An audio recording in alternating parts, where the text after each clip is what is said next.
The M1 Max is the creme de la creme of computers. It's quiet, it works, and the M4 Max was announced and I thought it was the one until it was really noisy. But I have an update on that.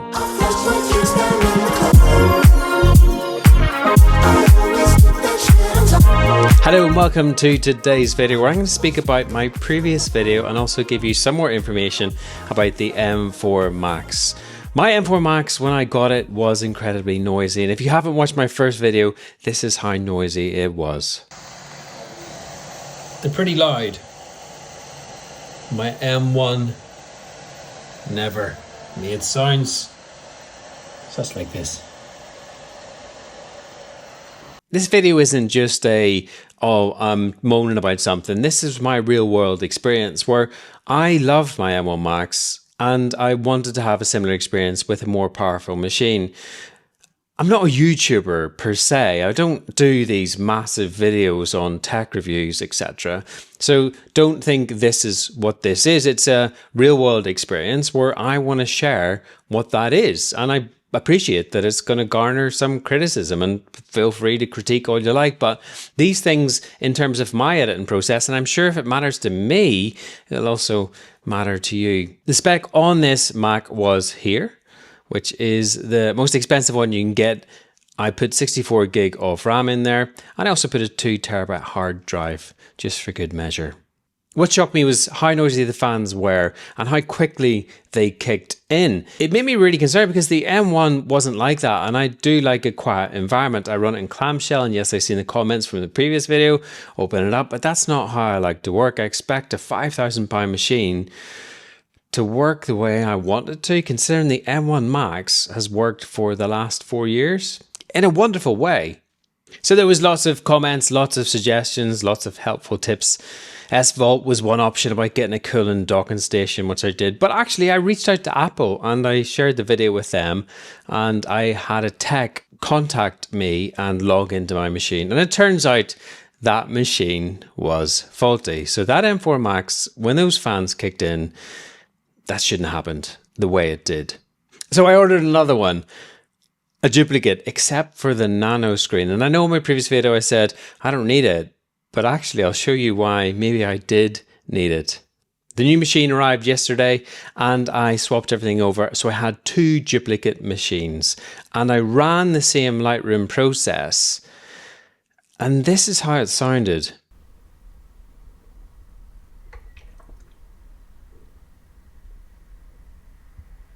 Now, when you compare this to the previous one, it's night and day. I couldn't get the fans to kick in. And this is processing. I just looked at my Lightroom, and that's a couple of thousand images, the preview files for those. And that seemed like, I don't know, maybe not that intensive. These files in here are a combination of A1 and, well, there's Sony, so Sony A1 and the Sony A7R5. And those files range between 50 megapixel and 61 megapixel. And they can be roughly 70 meg files. Also within that, there's TIFF files, which can be half a gig. Some of them are huge if I've done an AEB where I've combined loads of files together. So there's a lot of information in there. So the machine has to initially work very hard.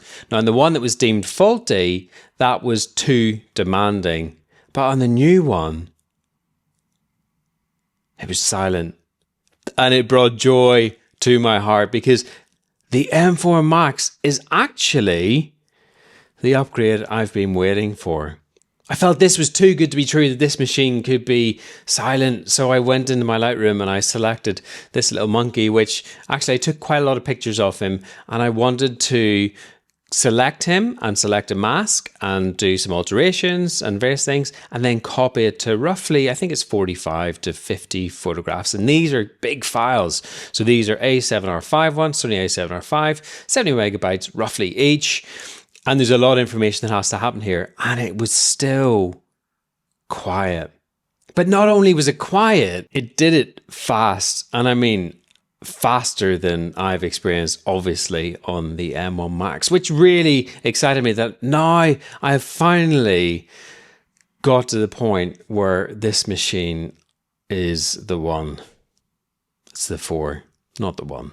Now I think it's worth talking about the Nanoscreen and why I may have added it. Not may, I did. This is the space I love working in. It's in the kitchen, and I love the light coming in the windows at the back of the house. They're wonderful, but at sunrise it is very glary. And I thought, wonder if the Nanoscreen will actually make a difference. And I know I was quite dismissive about it in the previous video.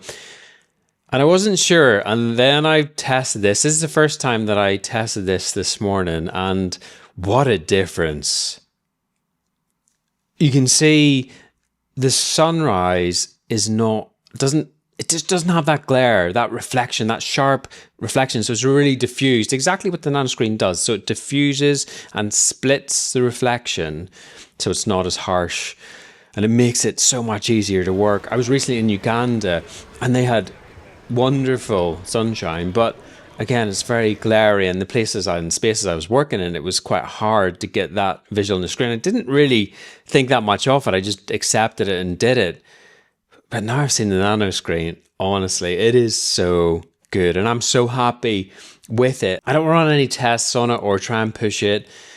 I just know that I'm doing 8K video, I'm doing lots of big files in my photo editing, and it's quiet, and I like it. I like it a lot, actually. In terms of Apple, the process with them was surprisingly easy. They were very polite on the phone and very conversational, actually, which I think is quite different from my experience that I've had with them previously. And I don't mean in terms of the politeness, but in the conversation, they were just talking about politics and world stuff and their families. It's kind of weird. Like maybe these Apple employees are getting lonely or something. But it was a real nice experience, and the transfer and swap everything over was dead easy. So I had Apple Care on the other one, swapped that over to this one, and it's great. So there you have it. I am happy with my M4 Max. If you're on the fence and you're worried about noise and you do the sort of work that I do, which is 8K, 4K, 1080p video editing, you do some photo editing and stuff like that, this machine is going to be quiet, it's quick, and this is going to set me up for the next few years. So there you have it. Thank you so much for coming back, and if you've watched this again from the previous one, I appreciate it. I look forward to maybe seeing you in the near future. Whatever you do for the rest of the day, have a good one, and I will catch you later.